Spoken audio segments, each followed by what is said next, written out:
So let's get into these topics. We have had a lot of questions coming in. I went ahead and asked on Instagram at Positive Queens Club. Did anybody have any topics or questions that we should discuss? And it was a myriad of them. So let's go ahead and get into those. So, okay. One of the ones we have is, why are men at fault for something and then flip it like it's the woman's fault? Gaslighting. Kai told us what gaslighting was a few episodes ago. Yeah. Tell us one more time. Wow, I think I should just Google it this time because I don't know. Go ahead. Last time you gave us a pretty good description though. Because it was so relevant. But let's Google it. Yes, let's Google gaslighting so we can have a official definition for what Kai says is what this is. Okay. So when they try to make you sound crazy. Yes. In looser terms, yes, but when they try to make you sound crazy. Yeah, pretty much. Is that what Google is saying?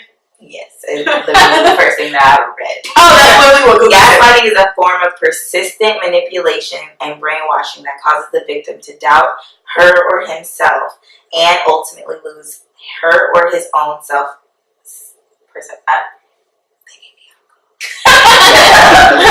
gave her alcohol, tequila, rosé, lime juice, and some simple syrup. Sorry guys, it has gotten everyone a little lit. That was really hard to read. I didn't even get through it. But basically, yeah, you manipulate someone into losing their own sense of like identity and like understanding who they are, where they're coming from, and you tell them that they're crazy.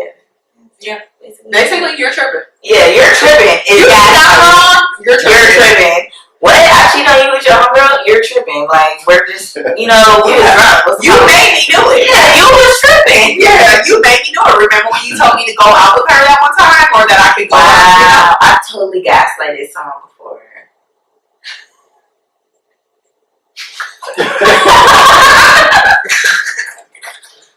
I'm guilty too.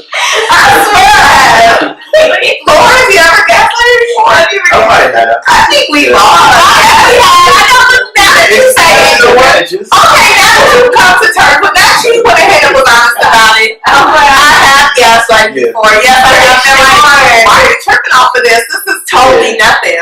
The thing is, you gaslight. It's your way of saying you're ashamed of it or you feel bad about it, so you try to flip it on the other person to make yourself feel better. But not necessarily. No, I also think it's an age thing too. In your younger years, you don't want to accept responsibility. You have a problem accepting responsibility. When you get older, you have no problem with owning things. Mm-hmm. Yeah. That's true. That is true. The older you get, the more you be like, yeah, I did it. Okay, what we gonna do next? Yeah. Why do I have to lie? And you actually saying or what? And you actually mean it. When you say why do I have to lie, you actually mean it. Like, why really do I have to lie? I don't mind telling you the truth. If I'm not feeling you, I'm not feeling you. I really don't have to lie. But yeah, okay, so like I said, why are men at fault for something and then flip it like it's the woman's fault? So is there a specific reason? So I guess from our previous, our conversation we just had, it's not a man thing.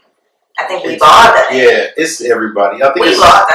It's a toxic trait in general. I mean, if you did something, you don't want to own up to it. Your mind starts working overtime to find a way to put it on the other person. But really, it is you. You got to confront that. But you just try to put it on them and make them sound like they're tripping. But that puts them in more stress, and they start thinking like, "Dang, did I really do that?" You know what I think it is? Because you know why I can say I've probably done it? It's so you don't hurt the person's feelings. Yeah. You know what I mean? It's like, it's not, it was your fault. Like, you know what I mean? But you're like kind of like sweeping it under a rug. Like, you know what I mean? Like, look, you're tripping. This is not what you think it is. You see it with your eyes, but your eyes are deceiving you. Wow. I don't want to hurt your feelings. You know what I mean? Like, trust me, yes, I've done it. Yes, you are seeing what you're seeing. Okay, guys? You don't need glasses. You're seeing it. But it's not true. I don't want to hurt your feelings. Like, I just don't want you. Do y'all get what I'm saying? Well, from my experience, it's more of wanting your cake and eating it too. Yeah, and you can't stop looking at. Yeah, I think it's a bit of wanting to have that person stick around but also wanting to continue doing what you're doing. Mm-hmm. You know, not accepting responsibility and not hurting the person. So it's a collective of what everybody said, just matching them up overall. It's manipulation, like the definition said. You're manipulating to have things work your way, and your way is having everything and still going on doing carrying yourself how you want to.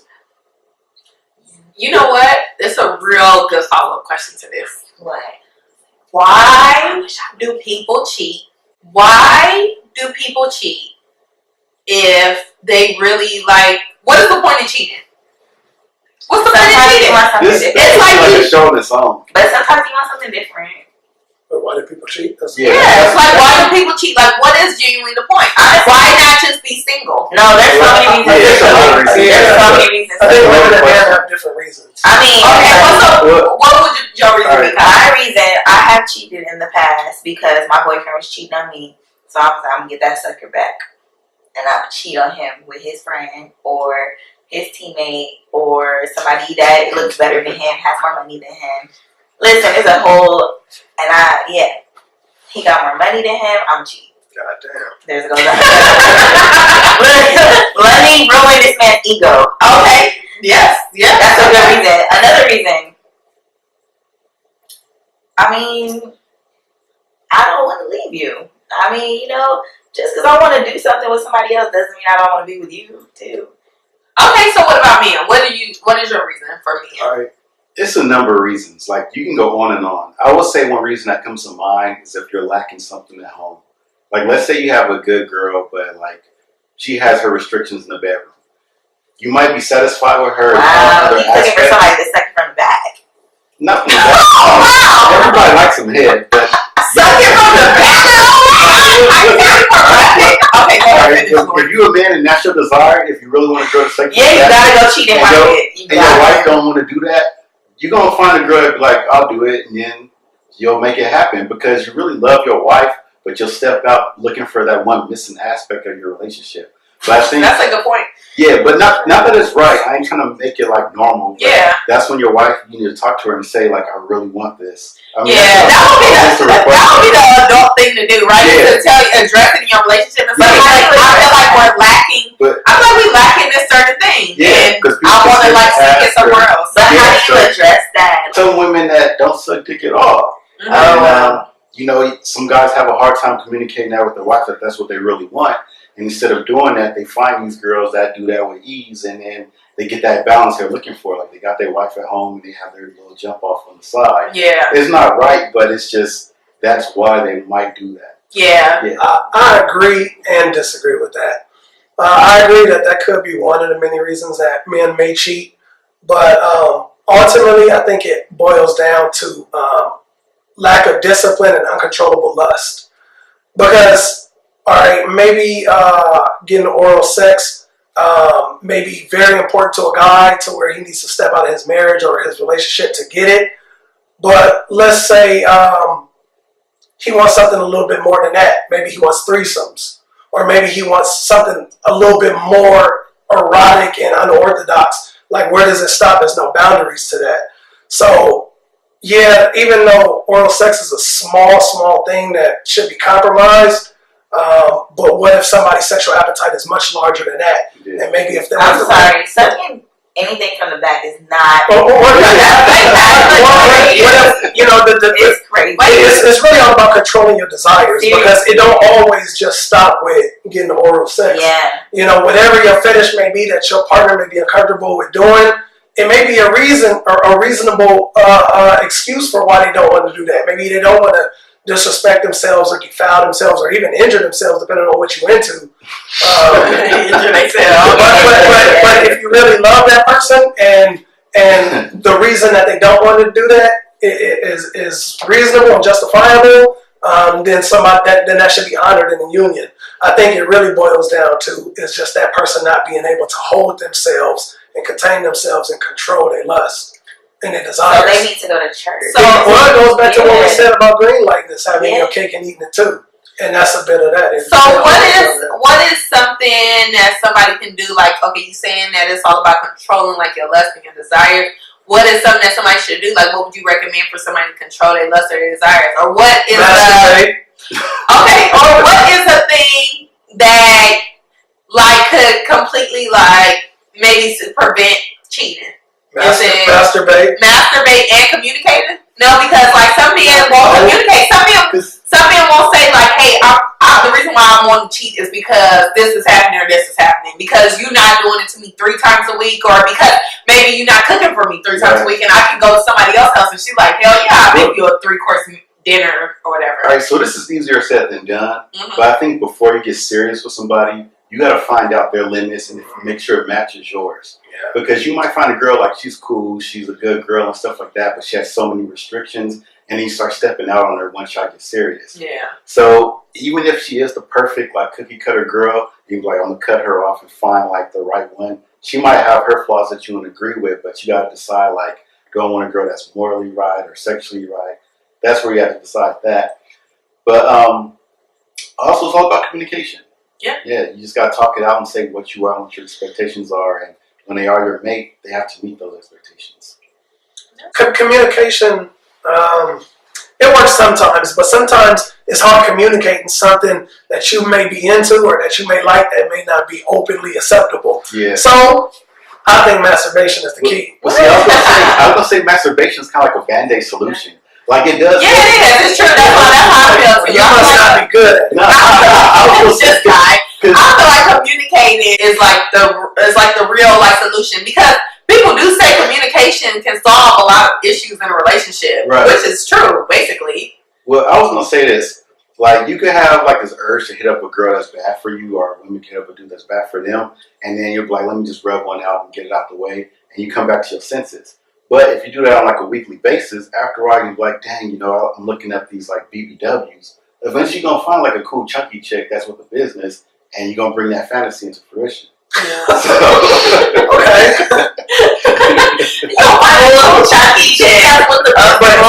Okay, let's take that same example, right? He's in the BBWs. No, that's his thing. Okay. Let's say, and this is gonna prove my point. Let's say he's in the BBW. He's dating a petite woman. There's nothing she can do about that. Yeah. So you gotta communicate that, and then she's gonna feel insecure because my husband or my partner wants something that I can't possibly be. That's why I said talk to her beforehand. Talk to her about how you like big girls and she's petite? Nah, just... No, and it's actually weird. I hate to interrupt y'all, but it's actually weird because I was just talking to a friend of mine about that. And she was saying that she went on a date with a guy, and he was saying that, you know, I normally only date mixed women or light-skinned women. You the first like dark-skinned woman I ever met. Like, you know, I mean, what is that person supposed to do about it? Like, how do they, I mean, you know, how does that stop you from feeling insecure or that from being your preference? Exactly. And so that's why I say, for men, I can't speak on women, masturbation is key. I'm going to look into the camera and say that. Rub one out. Get to know yourself better. It would really lighten the load, man. You would really make more sound decisions. Masturbating, you would save guilt off of being promiscuous. You would save the risk of STDs. You would save the risk of ruining your relationship. And if you was to talk to your woman, she would probably prefer you to whack off too, rather than to go out and be promiscuous or practice infidelity. And being insecure because you're cheating. I guess yes. You actually have good reason behind why you choose to masturbate. I would say that you want that. If it's like something that's just like a little temporary fantasy, then yeah, masturbation works. But if it's like a long-term thing, if that's really what you into, but you met this petite girl as opposed to a BBW, then you're playing yourself. Because, you know, that's not really what you want. You still keep going back to that BBW section on Pornhub. Wow.